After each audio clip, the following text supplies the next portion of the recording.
주여, 형제가 내게 죄를 범하면 몇 번이나 용서하여 주리이까? 7번까지 하오리까? 이렇게 베드로가 예수님께 물었습니다. 그 당시 유대교의 랍비들은 3번까지 용서해 주라고 교훈한 것입니다. 여기에 7번까지 하리까 물은 것은 거기에 겁이 더 됩니다. 베드로는 아마 그만하면 그리스도의 제자로서 넉넉한 줄로 생각을 했던 것 같습니다. 그러나 예수님께서는 얼른 대답하시는 말씀이 내게 이르노니 7번뿐 아니라 70번씩 7번이라도 할지니라. 이렇게 대답하신 것입니다. 그러면서 그 유명한 무자비한 종의 비유 혹은 1만 달란트 빚진 종에 대한 비유를 말씀하여 주신 것입니다. 어떤 임군에게 종들이 많이 있는데 그 종 가운데 하나가 1만 달란트의 빚을 졌습니다. 여기 한 달란트는 지금 보통으로 계산하면 여기 미화로 약 1000불 된다고 합니다. 그러니까 1만 달란트면 1천만 불가량 됩니다. 그것을 지금 한국 돈으로 환산하면 약 30억 원이 될 겁니다.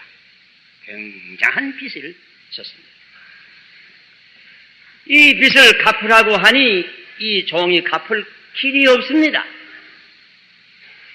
처음에는 이 인군이 빚을 다 갚을 때까지 내 몸도 팔고 내 처자도 팔고 모든 거 팔고 다 받을 때까지 옥에 가두라고 했습니다. 그때 이 종이 간절히 빌었습니다.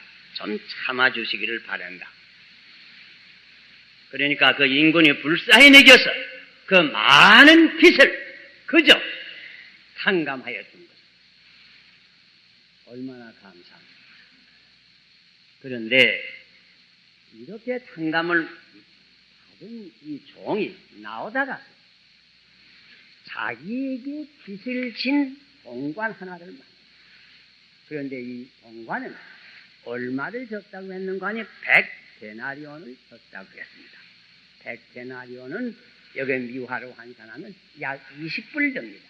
그러니까 우리 한국 돈으로는 약 6,000원 됩니다. 그만큼 친 동관 하나를 만나서 목을 잡고 하는 말이 너 내 빚을 갚으라. 그러니까 그 동관 하는 말이 내게 시자 없는데 조금만 참아주면 내가 갚겠는데 좀 참아달라고. 아니 안 된다. 빚 다 갚으라.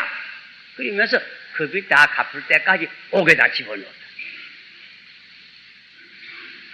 다 받았습니다. 그 소식을 그 후에 임군이 들었습니다. 듣고는 노해서 그 종을 다시 불렀습니다. 이 악한 종아, 네가 그렇게 내게 많은 빚을 졌는데 그러나 네가 빌무로 내가 불쌍히 여겨서 네 빚을 탕감해 주었는데 너도 네게 빚진 사람에게 좀 불쌍히 여기는 것이 마땅하지 아니하니. 그러면서 그 종을 다시 옥조르게 맡겼어요. 빚을 다 갚을 때까지 넣었다.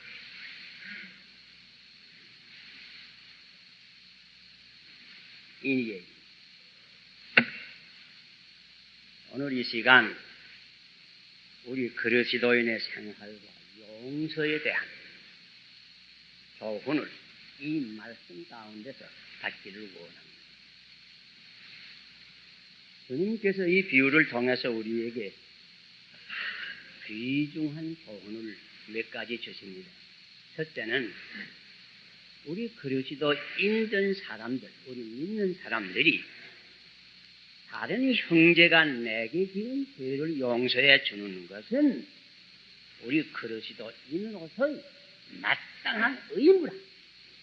당연히 한 의무라. 이것을 가르쳤습니다. 여기에 인구는 하나님을 가르친 겁니다. 1만 달란트 빚진 종들은 우리 믿는 죄사함을 받은 그리스도인들을 가르쳐주는 말입니다. 우리 믿는 사람들이 왜 다른 형제가 내게 지은 죄를 용서해 주어야 돼요? 우리는 하나님께로부터 우리의 죄의 용서함을 받았습니다. 그러므로 다른 사람이 내게 죄 지을 때에도 용서해 줄 당연한 의무가 있다. 그것이 왜 70번씩 7번 다시 말하면 무제한으로 용서해 줘야 됩니까? 우리가 하나님께로부터 용서함을 받은 죄는 그야말로 1만 달란트 30억 원에 해당하는 이런 죄를 용서함 받았습니다. 무제한으로 용서함을 받았습니다. 또 우리도 남의 죄를 무제한으로 용서해 드려야 된다. 그 말이에요. 사도 바울이 자기는 죄인의 괴수라고 하였습니다. 사도 바울뿐이 아닙니다. 가만히 생각해 보면 우리가 다 죄인의 괴수죠. 여기 한국의 옛날부터 내려오는 말 가운데도 사람이 하루 살 때에도 죽을 죄 한 번은 짓는다. 우리는 문자 그대로 하나님의 율법을 다 어긴 사람들입니다. 하나님께서 그 율법의 요구대로 우리에게 갚아주신다면 구원을 얻을 사람이 하나도 없습니다.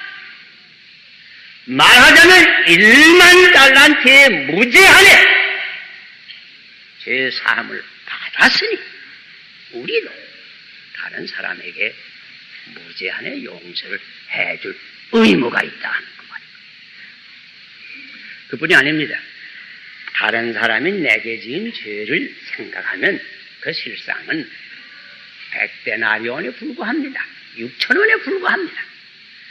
나는 한량없는 죄사함을 하나님께로부터 받았는데 다른 형제가 내게 짓는 죄, 그 기껏하야 100데나리온에 불과합니다. 이런 적은 죄를 우리가 용서해 주지 아니하면 우리도 여기 나타나는 이 무자비한 종, 은혜를 모르는 배은 망덕하는 종이 되기 쉬운 것입니다. 먼저 이렇게 우리 그리스도인이 다른 형제의 죄를 사하여 주는 것은 죄사함을 받아서 그리스도인이 되고 하나님의 자녀가 된 우리의 당연한 의무라고 하는 것을 이 비유를 통해서 분명하게 가르쳐 줍니다. 둘째, 이 비유를 통해서 한 가지 더 가르쳐 줍니다. 우리가 형제의 죄를 용서하는 것은 내 죄를 용서함을 받는데 필수 조건이 된다. 이 진리를 가르쳐 줍니다. 이 비유를 통하여 형제에 대한 죄의 용서는 내가 용서를 받는데 반드시 필요한 조건이 된다. 주인이 그 탕감해 주었던 종을 다시 불러다가서 노해서 그 빚을 다 갚기까지 옥졸게 붙였다고 말했어. 그러면서 예수님께서 결론으로 하신 말씀이 너희가 각각 중심으로 형제를 용서하지 아니하면 내 천부께서도 너희에게 이와 같이 하시리. 얼마나 엄숙한 무서운 교훈입니까? 그러나 산상보훈에도 예수님께서 꼭 이대로 가르쳐 주신 것입니다. 너희가 사람의 과실을 용서하면 너희 천부께서도 용서하시려니와 너희가 사람의 과실을 용서해 주지 아니하면 너희 천부께서도 너희 과실을 용서해 주시지 아니하리라고 말씀하신 거죠. 주님께서 심지어 주기도문을 가르쳐 주실 때에도 죄사함을 받기 위하여 기도하는 조문에는 이런 조건을 붙여서 가르쳐 주시는 것입니다. 우리가 우리에게 죄 지은 자를 사하여 준 것 같이 우리 죄를 사하여 주옵시고. 야고보 2장 13절에는 긍휼을 행하지 아니하는 자에게는 긍휼 없는 심판이 있으리라 경고했습니다. 산상보온 8가지 복을 가르쳐 주실 때에 주님께서 친히 말씀하시기를 긍휼히 여기는 자는 복이 있나니 저희가 긍휼히 여김을 받을 것이니요. 우리가 우리의 죄사함을 받기 원합니까? 그러면 우리가 형제의 죄를 용서해 줄 줄 알아야 되겠습니다. 이것은 부득이한 일입니다. 불갑을 꼭 해야 될 일입니다. 왜? 그래야 내가 내 죄의 용서함을 받는 것입니다. 그리고 셋째로 이 비유를 생각할 때 꼭 배울 진리 또 한 가지가 있는 줄 압니다. 형제의 죄를 용서해 주되 속히 빨리 용서해 주는 것이 절대로 필요합니다. 우리가 어떤 때는 용서해야지 하지만은 끌기 싫습니다. 그렇게 되면 다시 말하면 우리가 분한 마음, 남을 미워하는 마음, 원망하는 마음을 오래 품게 되면 이것은 그만큼 내 자신이 큰 손해가 됩니다.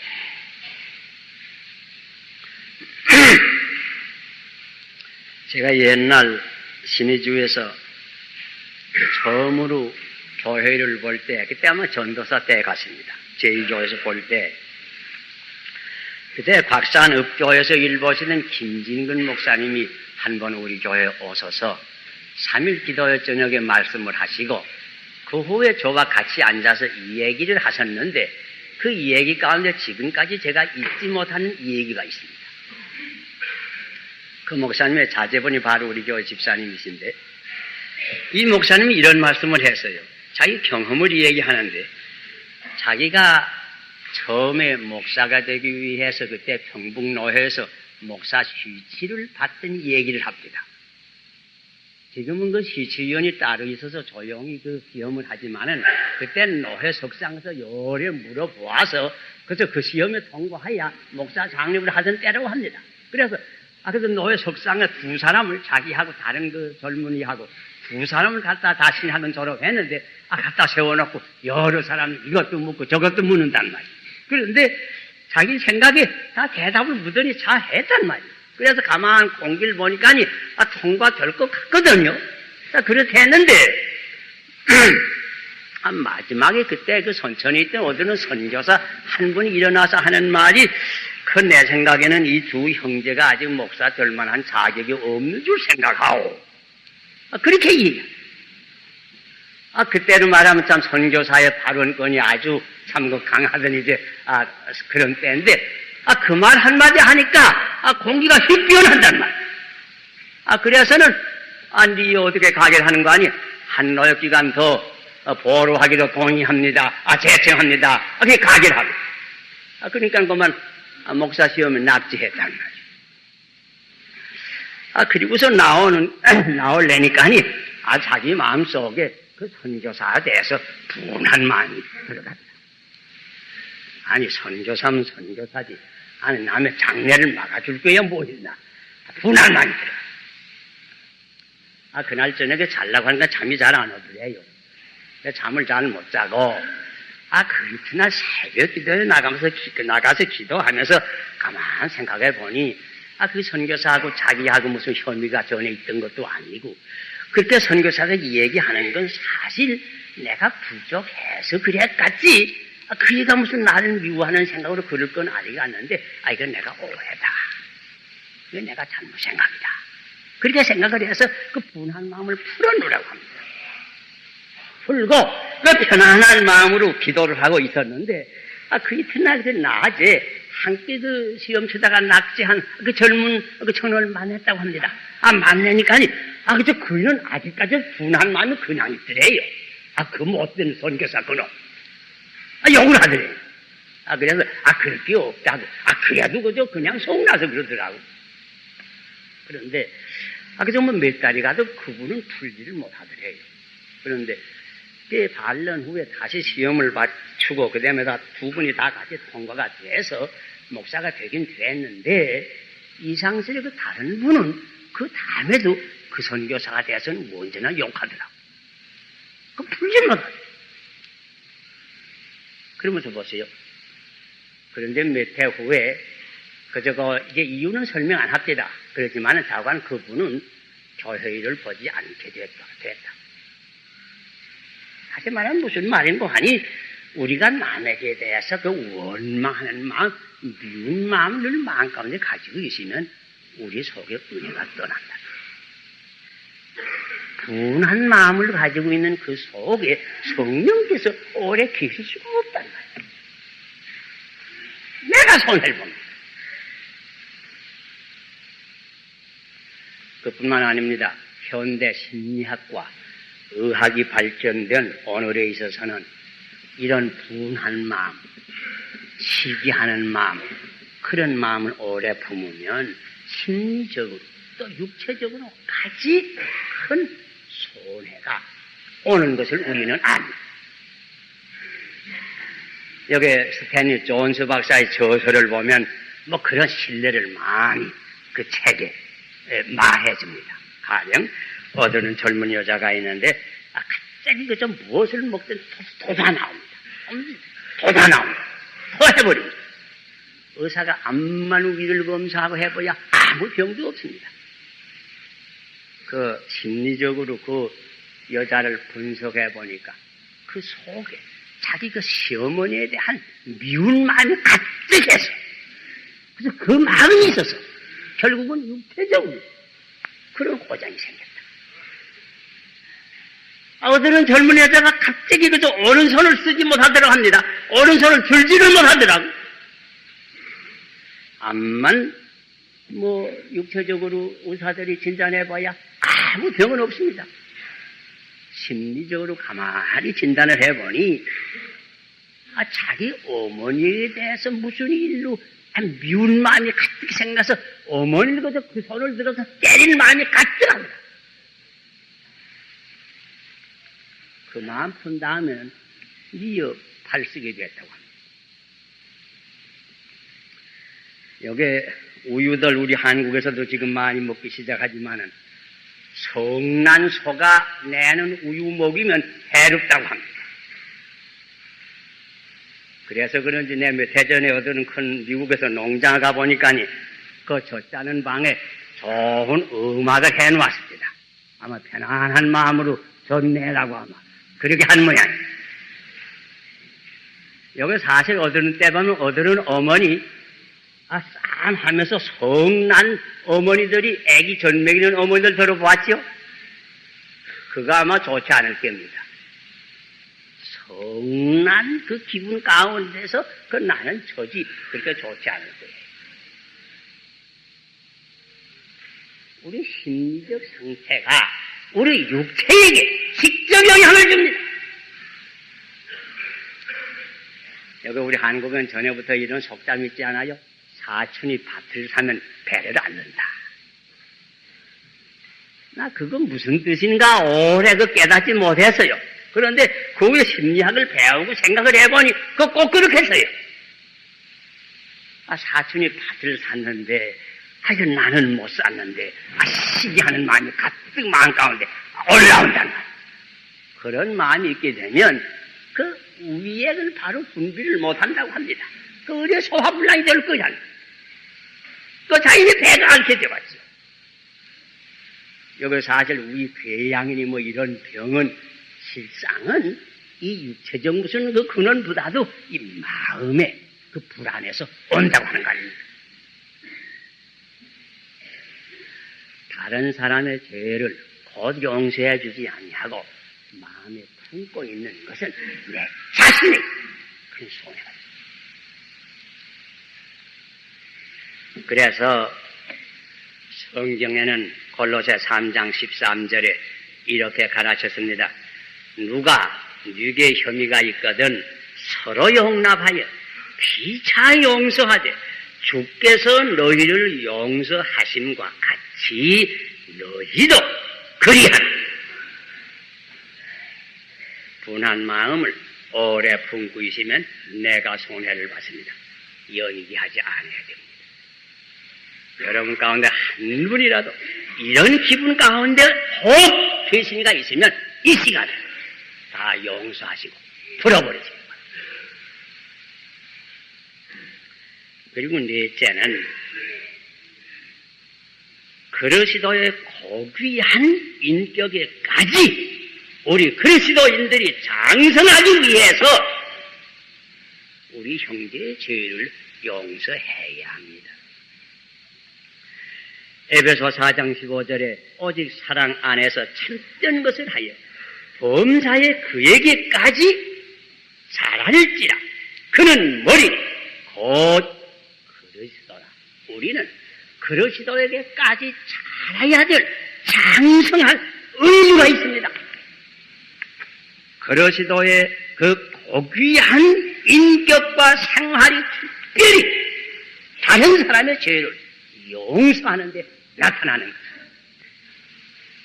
그러니까 여러분 사마리아 동네를 한번 지나가시다가 날이 저물러서 예수님과 제자들이 함께 그 동네에서 잠깐 머물려고 했지요. 그러나 그때 사마리아 사람들이 이 사람들은 유대 사람인 줄 알고 거절을 했습니다. 그때 야고보와 요한이 뭐라고 예수님께 말씀하셨는지 여러분이 기억하십니까? 아 선생님, 하나님께 기도를 해서 불을 모두 내려워서 이 동네를 멸망시키도록 합시다. 이거 요한과 야고보 이거 뭐 아주 나쁜 사람이 돼서 이런 얘기하는 거 아닙니다. 사실은 요새도 우리 예수를 따라다니려고 하지만은 이런 일이 당할 때 아마 이런 생각이 제일 먼저 들어올 거예요. 그러나 예수님 뭐라고 말씀했습니까? 오히려 그들을 책망하시고 조용히 다른 동네로 가셨다. 용서해 주었습니다. 한 번은 예수님께서 성전에서 가르치십니다. 바리새인들이 간음하다가 당장에 붙잡힌 여자를 끌고 왔습니다. 선생님, 모세의 법대로 말하면 이런 여자는 돌로 쳐서 죽이라고 했는데 선생님은 뭐이라고 합니까? 녹이 등등에 물어보았습니다. 그러나 여러분 예수님께서 어떻게 한가 아시죠? 너희 가운데 죄 없는 자는 먼저 돌을 들어서 저 너희 여자에게 던져라. 그 말씀 한마디로 그 여자를 구원하시고 그 여자의 죄를 사해주고. 여러분 예수님의 사랑하는 제자 가운데 하나 베드로가 예수를 3번씩 모른다고 그랬죠. 그 후 예수님께서 부활하신 후에 디베랴 바다에서 예수께서 베드로를 만났습니다. 그때 예수님 하신 말씀이 뭡니까? 내가 담대하다고 뽐내더니 그게 무슨 뜻이냐 이런 얘기했습니까? 아니. 요나의 아들 시몬아, 네가 나를 사랑하느냐? 그 사랑을 물어봤어. 사랑하는 것만은 사실이거든. 그러면서 내 양을 치라고 베드로의 죄를 용서해 주시고. 주님께서 십자가에 달리셨을 때에 살인 강도로 같이 십자가에 못 박이는 그 강도에게도 나를 불쌍히 여겨달라고 하는 말로 회개할 때에 내가 오늘날 나와 함께 나고는 있습니다. 그 죄를 용서해 줍니다. 그리고 심지어 자기를 십자가에 못 박는 이들을 위해서 하신 기도가 뭡니까? 아버지여, 이들의 죄를 사하여 주시옵소서. 저희들이 자기들이 하는 일을 아지 못합니다.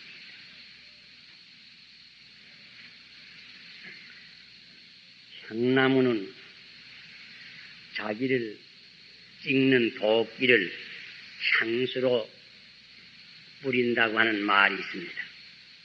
예수님께서는 문자 그대로 행하신 분입니다. 우리가 그리스도인이라고 하면 좀 더 그리스도를 본받을 줄 알아야 되겠습니다. 구약의 모든 인물 가운데 제일 예수와 같은 인물은 요셉이라고 합니다. 왜? 요셉이 자기 형들의 죄를 용서해 주는 까닭입니다. 서바나 이런 속담이 있다고 합니다. 선을 악으로 갚는 것은 악마가 하는 일이요, 악을 악으로 갚는 일은 인간들이 하는 일이요, 악을 선으로 갚는 일은 하나님께서 하시는 일이라. 하나님의 자녀는 하나님을 본받아야 될 것입니다. 그러므로 에베소 4장 32절에 서로 인자하게 하며 불쌍히 여기며 서로 용서하기를 하나님이 그리스도 안에서 너희를 용서하심과 같이 하라고 권면했습니다. 옛날부터 은혜는 물에 새기고 원수는 돌에 새긴다는 말이 있습니다. 은혜는 잊어버리기 쉽습니다. 그러나 내가 손해본 것, 천대받은 것은 잊어버리기 어렵습니다. 심지어 가족 간에도, 친척 간에도, 친구 간에도 적은 일로 혐의를 품고 살기가 쉬운 것입니다. 그러나 우리가 기억할 것은, 이것은 우리 신앙생활의 암과 같은 존재라고 하는 것을 기억해야 합니다. 펄전 목사는 일찍이 이렇게 외쳤습니다. 용서하라, 잊어버리라, 미친 개를 파묻을 때에 꼬리를 내놓지 말아라. 무슨 말인가 하니 혐의를 아주 없이 하라는 그 말. 어떤 분이 아브라함 링컨을 평해서 이런 말을 했다고 합니다. 그의 마음은 바다같이 넓으나 남의 혐의를 둘 방은 없었다.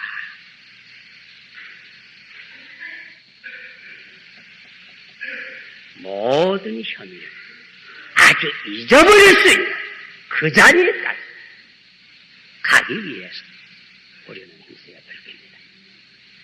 문자 그대로 이런 것이 7번이라도 용서해 줄 수 있는 그리스도인이 되기 위해서 힘써야 될 것입니다. 하나님께서 우리 하나하나의 개인적 생활에 있어서 이와 같은 은혜를 우리에게 주시기 바랍니다. 이 마음이야말로 하나님의 마음, 그리스도의 마음입니다.